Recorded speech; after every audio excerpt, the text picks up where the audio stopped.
Hola, buenos dias, and welcome back to my channel. This is going to be video number 2 in the Spain vlog series. Thank you so much for your positive response to vlog number 1. I was super hyped about it, and I'm just going to continue on. So in vlog number 2, we are going to be headed to Granada.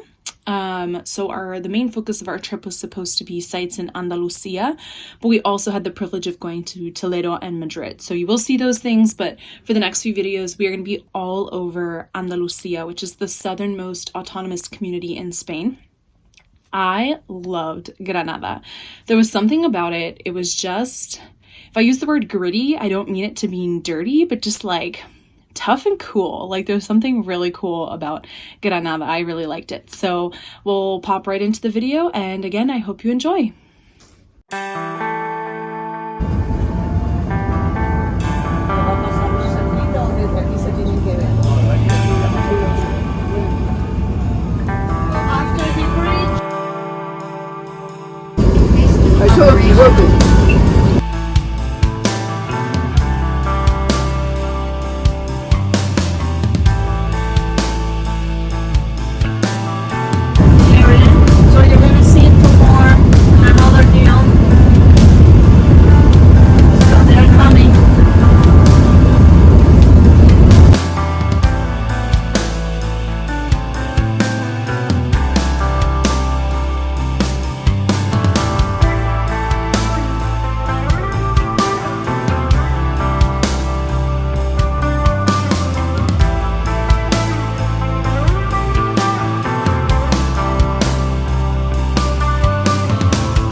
And in Sevilla they're also famous.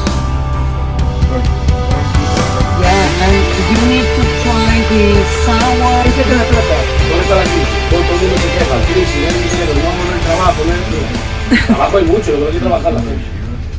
So we arrived to Granada and immediately started out on a walking tour of the city. Just a kind of a shorter walking tour, not like a 5-hour walking tour. Our guide, Margarita, was fabulous, and I'll point out some things she showed us here.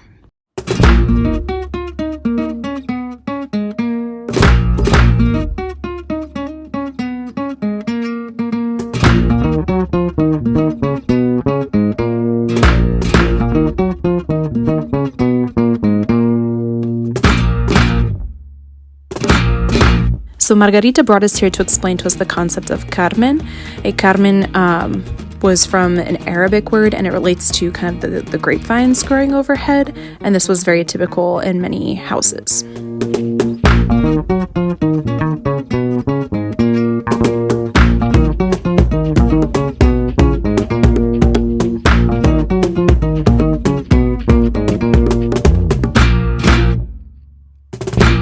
Loved learning about this because we saw it in many different places. So this is literally graffiti. Some of it is ancient, some of it is modern. In this one, this should be ancient because it's on a very old building, but it celebrates graduates and their degrees. So when someone graduates in Spain, they can have this graffiti done to honor their degree.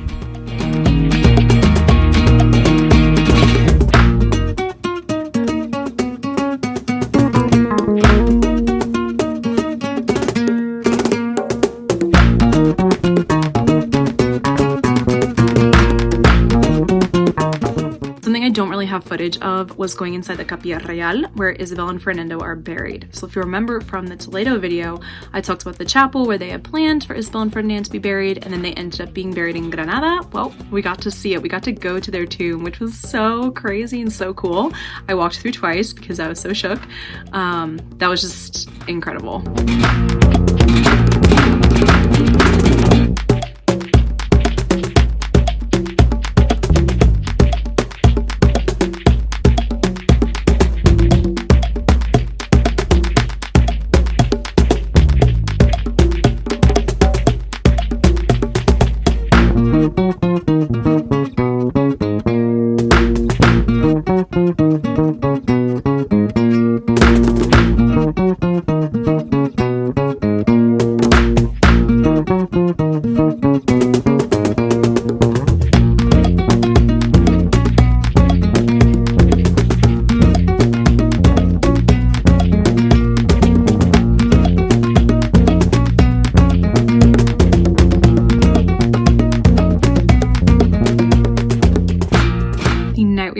Granada, we went to a flamenco show. So after the walking tour, after dinner, we went out to a flamenco show. It was amazing. It was in Sacromonte, which is the kind of the hills outside of Granada, where the gypsies were unfortunately pushed because people didn't want them around. So they went and fled to the caves in the hillside. And now they have caves that are beautiful homes, and people can visit them and see flamenco shows. So we got to do that, and it was amazing. Well, my teacher prepped us on our way there by telling us about flamenco because it's a very unique style of music and dancing. It's accentuated by percussion used by people's hands or clapping or snapping, castanets. They shout during the performance to encourage each other. They are singing, they're playing guitar. Naturally, there's a lot of like stamping on the floor. It's a very passionate and emotional dance style. And it was such a privilege to see. I sat there thinking and hoping that someday, you know, my children, grandchildren will have the privilege of seeing a flamenco show done by the gypsy culture, the Romani culture. But there's no guarantees of that. You know, culture is something we have to continue. So it felt like an incredible privilege to see this show. I did ask before the show began, and they welcomed pictures and filming as long as there was no flash. So enjoy the privilege of seeing some of this show.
So this video that I'm putting together is almost 20 minutes long if I leave it as is right now. So I'm making the executive decision to cut it in two because I myself am like, this is a lot. So stay tuned. The next video, Granada Part II, will feature our trip to the Alhambra, which was incredible. So hope you enjoyed part one, and I'll see you in part two.